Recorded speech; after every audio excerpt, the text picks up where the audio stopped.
അങ്ങ് ഞങ്ങൾക്ക് വേണ്ടി സഹിച്ച പാടുവീടുകളും വഹിച്ച കുരിശും ഞങ്ങൾ ധ്യാനിക്കുന്ന യോഗകാലം ആത്മശുദ്ധീകരണത്തിന്റെ കാലഘട്ടമാക്കി മാറ്റാൻ ഞങ്ങളെ സഹായിക്കണമേ. അങ്ങോളം ഞങ്ങളെ സ്നേഹിച്ചതാരുമില്ല, ചേർത്ത് നിർത്തിയതാരുമില്ല. അങ്ങ് പ്രകാശിപ്പിക്കാൻ കഴിയാത്തത് അത്രയേറെ അനുഗ്രഹം അങ്ങ് ഞങ്ങൾക്ക് നൽകിയിരിക്കുന്നു. അതിനാനുപാതികമായ ഒരു ജീവിതം നയിക്കാൻ ഞങ്ങളെ സഹായിക്കണമേ.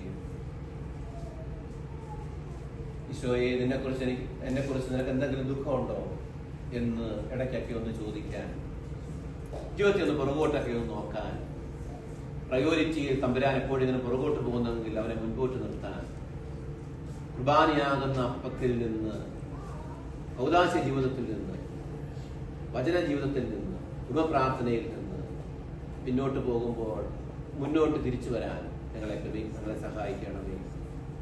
അങ്ങ് ഞങ്ങൾക്ക് ഈ ഭൂമിയിൽ നോക്കാൻ ഏൽപ്പിച്ച ഞങ്ങളുടെ ഭർത്താവ്, ഭാര്യ, മക്കൾ, മാതാപിതാക്കൾ, സഹോദരങ്ങൾ, ഇവിടെ വേണ്ടപ്പെട്ടവർ, പ്രിയപ്പെട്ടവർ,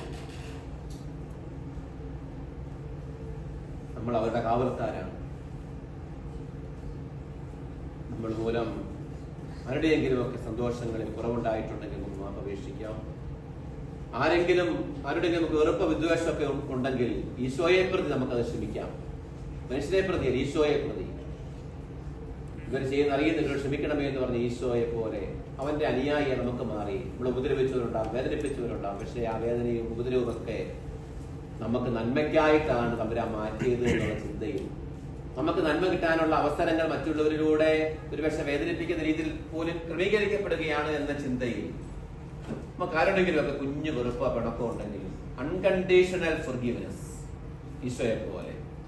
കാരണം നമ്മുടെ പ്രയോറിറ്റി നമ്മുടെ ആത്മരക്ഷയാണ്.